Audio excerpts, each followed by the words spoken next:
నీ చేతనే ఆయన ప్రార్థన చేస్తాడు. ఏ విధంగా ప్రార్థన చేయాలి, ఎలా ప్రార్థన చేయాలి, దేని గురించి ప్రార్థన చేయాలి అనేటువంటి విషయాలు స్పష్టముగా నీకు బయలుపరచబడినప్పుడు, ఆ విధముగా నీ నోటి చేత ప్రార్థన వినబడినప్పుడు, అది దేవుని సన్నిధికి చేరినప్పుడు ఖచ్చితంగా దేవుని యొద్ద నుండి జవాబు వచ్చే అవకాశం 100% ఉంది.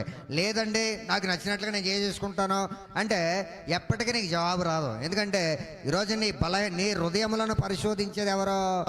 దేవుడు, ఆత్మదేవుడు. కాబట్టి హృదయాలను పరిశోధించేటువంటి ఆత్మదేవునికే గనక మనల్ని మనం అప్పగించుకుంటే ఎలాంటి ప్రార్థన చేయాలో, ఎలాంటి విధానమైనటువంటి స్థితిని మనం కలిగి ఉండాలో, ఏ విధానమును మనం దేవుని ఎదుట ఒప్పుకోవాలో, ఇవన్నీ కూడా పరిశుద్ధాత్ముడు మనకు బయలుపరిచి మనం చేయాల్సినటువంటి ప్రార్థన మన చేతనే ఆయన చేయించడం ద్వారా దేవుని ద్వారా జవాబు ఆలస్యమయ్యే అవకాశం ఉండదు. హల్లెలూయా.